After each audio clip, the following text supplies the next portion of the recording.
Hi friends, ఎలా ఉన్నారు? మరొక స్టోరీతో మీ ముందుకొచ్చాను. ఈరోజు నేను మీకు చెప్పే స్టోరీ ఏంటంటే, నా పేరు కీర్తన. నా వయసు 26 సంవత్సరాలుంటుంది. నాకు పెళ్ళయి వారం రోజులవుతుంది. అయితే మాది పేద కుటుంబం.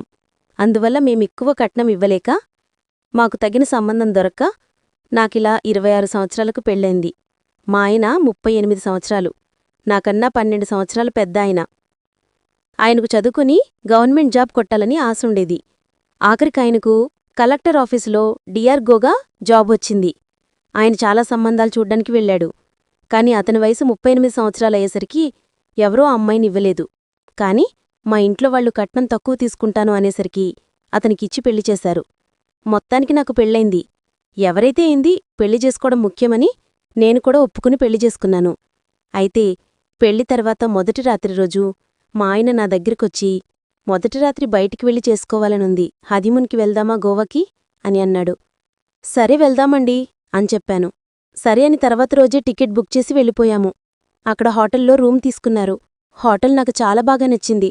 అందులో పనిచేసే వర్కర్లు కూడా చాలా రెస్పెక్ట్ ఇచ్చి మాట్లాడుతున్నారు. వాళ్లు మమ్మల్ని బాగా రిసీవ్ చేసుకున్నారు. ఆ రోజు రాత్రి మేము జర్నీ చేసి బాగా అలసిపోయామని బాగా రెస్ట్ తీసుకోవాలి ఈరోజు నైటు అని అనుకున్నాము. మా ఆయన, మనకు మంచిగా నిద్రపట్టాలంటే ఇక్కడ వైన్ తక్కువ ధరలో ఉంటుంది, తాగి పడుకుందాము, పొద్దునకల్లా మైండ్ మొత్తం ఫ్రెష్గా ఉంటుంది, రేపట్నుంచి మన పని మనం కానిద్దాము అని అన్నాడు. సరే అని చెప్పాను. మా ఆయన రూమ్ మేనేజర్కి కాల్ చేసి, మాకు వైన్ కావాలి, పంపియండి రూమ్కి అని చెప్పాడు.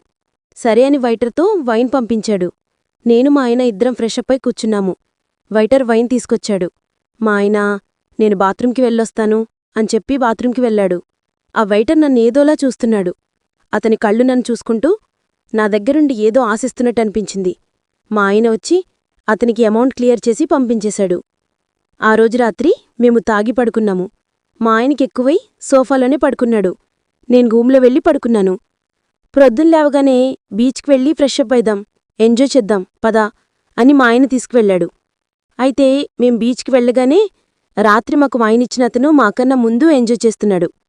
బాబూ ఇట్రా అని మా ఆయన అతని పిలిచారు. చెప్పండి సార్, నువ్విక్కడేం చేస్తున్నావు, వర్క్ లేదా నీకు అని అన్నాడు. దానికతను, నేను వైటర్ని కాదు, ఆ హోటల్ మాదే అని చెప్పాడు. మేం షాక్ అయ్యాము. అవునా, మరి మీరెందుకలా వచ్చారు అని అడిగాడు. నాకప్పుడప్పుడు అలా వైటర్గా చేయడం సరదా కాబట్టి వచ్చాను అని చెప్పాడు. సరే అని అక్కడ మేం బాగా ఎంజాయ్ చేసి రూమ్కి వెళ్ళిపోయాము. లంచ్ టైం అయిందని డిన్నర్ ఆర్డర్ చేశాము. నిన్న టైంలో కూడా అతనే వచ్చి ఇచ్చాడు. మేమేమీ అడగలేదు, అతని హోటలు అతనిష్టం కాబట్టి మేమేం మాట్లాడలేదు. మళ్ళీ నా వైపు ఏదోలా చూస్తూ చిన్నగా నవ్వుకుంటూ వెళ్ళిపోయాడు. నాకర్థం కందేంటంటే, నేను వచ్చినప్పటినుండి నన్ను టార్గెట్ చేస్తూ ఉన్నాడు. ఎందుకు మరి?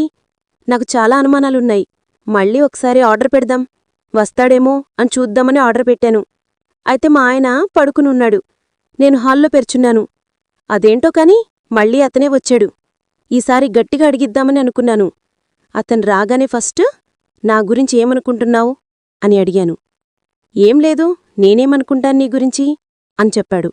దానికి నేను, అవునా, మరి నేను వచ్చినప్పటినుంచి మా రూంలో ప్రతిసారి నువ్వే వస్తున్నావు, వచ్చినప్పుడు నాకెళ్ళి చూసి నవ్వుటూ ఏదోలనని చూస్తున్నావు అని అడిగాను. అతను ఎటువటు చూసి, మీ వారెక్కడున్నారు అని అడిగాడు.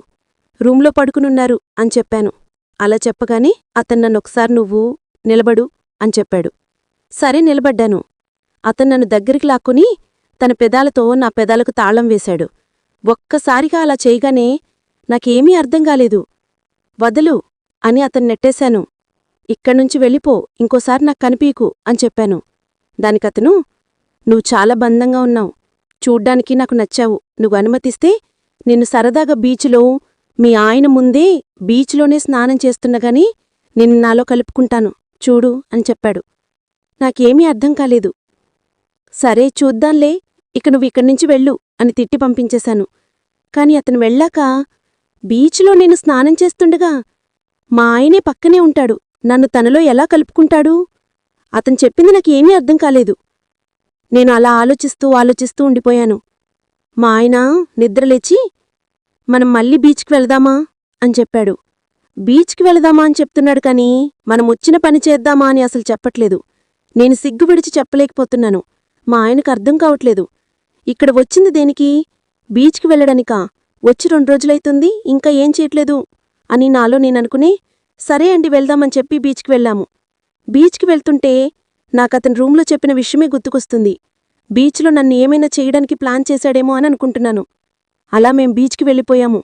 అతను చూశాను, ఎక్కడ కనిపించలేదు. ఇంతమంది బీచ్లో ఉందంగా నన్ను తనలో ఎలా కలుపుకుంటాడు? ఏదో అలా సరదాగా అన్నాడేమో అనుకున్నాను. ఆ రోజు మీ స్విమ్మింగ్ సూట్ వేసుకుని బీచ్లో వెళ్ళాము. వెళ్ళాక 10 నిమిషాలైంది. ఆ 10 నిమిషాల్లో అతని గురించి 20 సార్లు అనుకున్నాను. ఇంకా రావట్లేదు అని, ఇక రాడు అని మా ఆయనతో అలా ఎంజాయ్ చేస్తూ ఉన్నాను. సడన్గా వచ్చేశాడు. కాని మా ఆయన ఉండంగా ఎలా అని నేనింకా టెన్షన్ పడుతున్నాను. నాకు తెలిసి ఏదో మ్యాజిక్ చేస్తాడేమో అని అనుకున్నాను. కాని చిన్నపిల్లలక్క మా ఆయనతోటి కళ్లకు గంతలు కట్టుకుని మనమొక గేమ్ ఆడదామా అని చెప్పాడు. ఇదేదో బావుంది అని మా ఆయన కూడా ఓకే అనేశాడు. నేను ముద్దుపప్పును చేసుకున్నాను అనిపించింది. అందుకే ఇతనికి ఎవ్వరూ అమ్మాయినివ్వలేదు అని అర్థమైంది ఆ రోజు. నా బతికింతే అని అనుకుని ఉండిపోయాను. ఆయన కళ్లకు గంతలు కట్టేశారు. కాని నాకు కట్టలేదు. అలల శబ్దానికి అందరూ ఎవరి ఎంజాయ్మెంట్లో వాళ్ళున్నారు. ఎవరిష్టం వచ్చినట్లు వాళ్ళు చేసుకుంటున్నారు. మా ఆయన కళ్లకు గంతలు కట్టుకుని ఒక్కడే ఆడుకుంటున్నాడు. ఇతను నన్ను బీచ్లో పట్టుకుని నలిపేయాలని కసిరా చూస్తున్నాడు. ఆఖరికి నన్ను తన దగ్గరికి లాక్కున్నాడు. నాకంతకుముందు వద్దు అనిపించింది. కాని ఇప్పుడిదే కరెక్ట్ అనిపిస్తుంది అని చెప్పి ఓకే అన్నా. మా ఆయన పక్కన తిరుగుతూ ఉన్నాడు. అతను నన్ను బాగా సుఖపెడుతూ బీచ్లోనే స్వర్గం చూపిస్తున్నాడు. నా ఇన్నేళ్ల కన్యత్వాన్ని ఇంగిలిచేసి బీచ్లో మింగిలిచేశాడు. ఏ మాటకా మాట చెప్పాలి.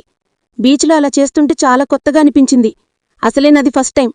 మళ్ళీ అది బీచ్లో జరిగింది కాబట్టి ఇంకా కొత్తగా అనుభూతి చెందాను. అలా నా హనీమూన్ అతనితో జరిగింది. అతను చెప్పినట్టే మీ ఆయన పక్కన ఉండగానే నిన్ను బీచ్లో మింగుతాను, నాలో కలుపుకుంటానని చెప్పాడు కదా, చెప్పినట్టే చేశాడు. ఆ రోజు రాత్రి మా ఆయన నన్ను ఈరోజు స్టార్ట్ చేద్దామా అని చెప్పాడు. నేను మళ్ళీ షాక్ అయ్యాను. నేను వచ్చిన పని అయిపోయింది. ఇప్పుడు మా ఆయన స్టార్ట్ చేద్దామని చెప్తుంటే ఏం చేయాలో అర్థం కాలేదు. సరే అని రెడీ అయ్యాను. ఆ రోజు రాత్రి మా ఆయన నన్ను నిద్రపోనివ్వకుండా బాగా వేసుకున్నాడు. మా ఆయనలో ఇంత కసిదాగి ఉందని నేను ఊహించలేదు. తర్వాత రోజు మళ్ళీ బీచ్లో వెళ్దామని అనుకున్నాను. కాని మా ఆయన వద్దు, రూంలోనే ఉందామని మళ్ళీ ఆ రోజంతా మింగడం స్టార్ట్ చేశాడు. మొత్తానికి నేను బాగా అలసిపోయాను. తర్వాత రోజు బీచ్కి వెళ్ళాము. అక్కడ అతనున్నాడు. మా ఆయన అతన్ని రమ్మని చెప్పాడు. ఆ రోజు ఆడినట్టు మళ్ళీ ఆడదామా అని అడిగాడు అతన్ని. సరే అని చెప్పి కళ్లకు గంతలు కట్టుకున్నాడు. మేం ముగ్గురం కట్టుకున్నాము. అతను నా కళ్లకు గంతలు తీసి నన్ను దగ్గరికి లాక్కున్నాడు. నేను వద్దు, మా ఆయన నిన్ను బాగా మింగాడు, నా వల్ల కాదు, నన్ను వదిలే అని చెప్పాను. అయినా అతను వినలేదు. పెదాలను కొరకడం స్టార్ట్ చేశాడు. మళ్ళీ బీచ్లో యుద్ధం మొదలుపెట్టేశాడు నాతోటి. ఈసారి ఇంకా బాగా రెచ్చిపోయి బాగా చేసేశాడు. మెళ్ళో మా ఆయన పక్కన ఉండగానే నన్నతను బాగా యూజ్ చేసుకున్నాడు. తర్వాత రోజు మేం మళ్ళీ రిటర్న్ మా ఊరికి వచ్చేశాము. ఇలా హనీమూన్కి వెళ్ళి ఇద్దరితో భరించలేక అలసిపోయాను.